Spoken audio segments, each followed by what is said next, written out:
Mesdames et messieurs, merci de rester fidèles au programme de la radio-télévision et la RTC et bienvenue dans ce bulletin d'information que nous allons démarrer avec la Brigade nationale des services d'hygiène après Guédiawaye s'est rendu à Pikine pour ainsi et cela entre dans le cadre également de sa mission de surveillance et de la protection des populations. Ils ont eu à organiser également à cet effet une campagne pour sensibiliser les élèves par rapport à l'intoxication que nous notons dans ces établissements scolaires. Pour plus de détails, je vous propose d'écouter le capitaine Idriss Pouy, qui est le chef de la brigade régionale des services d'hygiène de Dakar.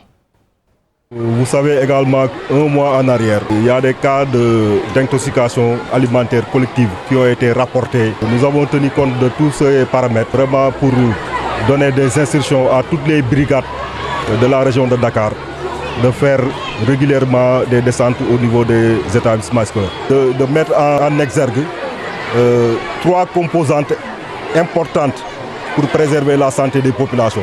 Donc la première composante, c'est un peu de voir l'état de l'environnement scolaire, de voir l'état des blocs sanitaires. La deuxième composante, c'est les conditions de préparation, de conservation et de vente des denrées alimentaires. Et la troisième composante qui est extrêmement importante, c'est surtout de voir l'existence de dispositifs de lavage des mains à l'eau et au savon. Parce que ce qu'on a vu un peu dans l'apparition de ces toxi-infections, c'est souvent l'aspect lié un peu au non-respect du lavage des mains à l'eau et au savon. C'est un aspect extrêmement important qu'on recommande souvent. L'accueil et l'orientation représentent des défis majeurs dans la plupart des établissements sanitaires du Sénégal. Au niveau de l'hôpital d'Al Djam, des précautions sont prises avec des dispositifs innovants pour prendre en charge la préoccupation des patients et des accompagnants. Pour plus de détails, je vous propose d'écouter la chef du service social de l'hôpital d'Al Djam. Elle s'est prononcée au micro de Aminata Watts.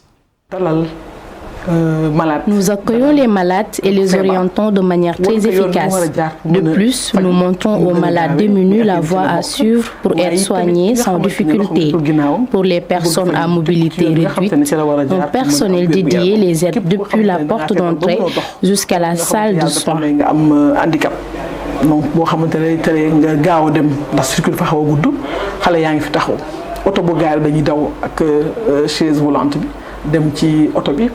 Un dispositif d'accueil et d'orientation a été mis en place pour fournir toutes les informations nécessaires aux patients. Nous avons appuyé notre personnel en tenue africaine pour une identification facile et familière par les patients.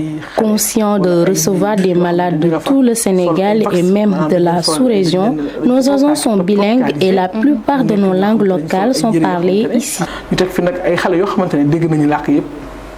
am na ñuy làkk français am na ñuy làkk anglais waaye am na ñoo xam ne làkk sénégalais muy joola muy wolof muy pël muy séeréer. Le lancement de la campagne de commercialisation de l'arachide n'est pas en tout cas très effectif dans plusieurs zones, notamment à Fissel où il n'y a pas point de collecte. Sinon, il y a un problème de financement qui se pose selon les producteurs de cette zone. Il s'est trouvé que les agriculteurs sont obligés d'aller vendre leur arachide en engalement, une situation que déplore Ousmane Diop, agriculteur à Fissel, au micro de Pape Kairé. Nous avons eu des arachides en quantité, mais où les vendre? Nous n'avons pas d'argent, de financement à Fissel, surtout le secours de Fissel. Nous n'avons pas de points de collecte ici à Fissel. Nous sommes obligés, les autres sont obligés d'aller prendre des véhicules ou des charrettes, aller à distance, à 30 quelques kilomètres de distance à Ndangalma pour aller vendre leurs produits. Vraiment, il nous reste, nous avons des arachides. Vous voyez ces stocks. Les stocks sont là. Nous avons pris ce que nous devons faire des semences. Tout est décortiqué. Nous l'avons placé. Et ce que nous devons employer aussi, c'est à côté. Nous l'avons décortiqué déjà, mais il reste les stocks à vendre pour pouvoir subvenir à nos besoins. Et vraiment, nous sommes très fatigués. Vraiment, parce que nous n'avons aucun moyen, sauf ce que nous avons cultivé. C'est à cela que nous comptons. Nous pouvons, pour que nous puissions vendre nos produits pour aller subvenir à nos besoins. parce qu'il y a les élèves qui sont de côté, il y a les cérémonies, soit religieuses, soit des baptêmes, des décès, ainsi de suite.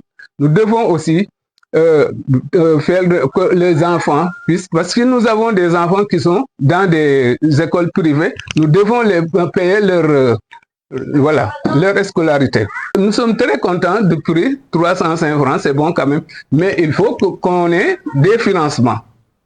Nous restons toujours dans ce secteur agricole avec la pause pluviométrique qui est à l'origine de la mauvaise qualité de l'arachide lors de la campagne de 2024. La révélation a été faite par le chef de service météorologie de l'ANSSIM. C'était à l'occasion d'un atelier tenu à Kaolack les 20 et 21 janvier réunissant les journalistes et animateurs des radios communautaires. Djabel Ndiaye de l'ANSSIM s'est prononcé au micro de Mariamaba. On a eu une longue pause qui des fois dans les zones centres sont allées jusqu'à 15 voire même 20 jours. Cette pause s'est déroulée durant le mois d'août, une bonne partie du mois d'août, et a coïncidé avec la période de gynophorisation de l'arachide. En tant qu'agrométéo, les suivis qu'on a constatés sur le terrain est qu'à cette période de fructification gynophorisation, il y avait un déficit pluviométrique. Ce déficit forcément a impacté sur la productivité agricole. Donc je ne dirais pas qu'essentiellement c'est toutes les causes, mais en partie cette pause pluviométrique a impacté sur la gynophorisation de l'arachide. Partant de là, un impact sur les baisses de rendement qu'on a connues, surtout dans la zone centre, au niveau de cet arachide. Parce qu'en début d'hivernage, dès le mois d'avril, on a sorti un bulletin de prévision saisonnière avec les caractéristiques de la saison. Au niveau de ce bulletin, on avait annoncé une pause qui pourrait intervenir entre le mois d'août et le mois de septembre. Et cette pause a impacté. Donc on avait alerté bien entendu à travers le bulletin agroclimatique décadaire pour ces occurrences de pause. Maintenant, qu'en est-il arrivé par rapport à cette utilisation? On ne peut pas savoir. l'ANSSIM alerte, donne des informations à temps réel. Maintenant, c'est aux usagers de prendre compte de cette alerte-là pour se prémunir face à ces impacts sur le rendement agricole. C'est l'occasion encore une fois de magnifier l'accompagnement qu'on fait avec l'Union des radios associatives communautaires Irak, qui est depuis plus de 10 ans. Depuis plusieurs années, le système éducatif est confronté à la prolifération des abris provisoires. Cependant, l'État prévoit de les éradiquer à travers une politique d'absorption de ces abris provisoires qui, si l'on se fie des derniers recensements, il s'élèverait à plus de 5000 abris provisoires. Le secrétaire général du SAEMS dit oui, mais attend à l'État du Sénégal à ce que cette vision soit réalisée sur le terrain. Ces propos, du moins, il a été joint au téléphone par Anna Faye.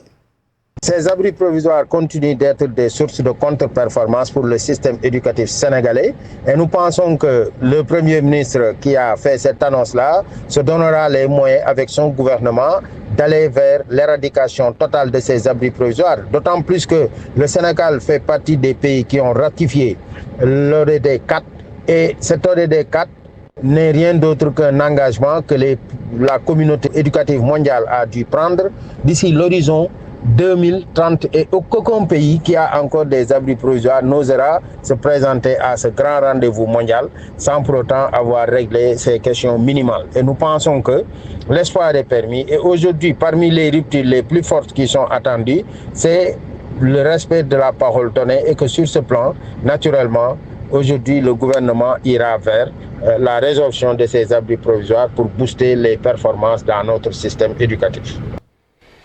C'est cet élément qui met un terme à ce bulletin d'information. À midi, vous aurez Aminata Abdoulaye Watt pour le bulletin en pulaar. D'ici là, restez fidèles au programme de la RTC. Merci et au revoir.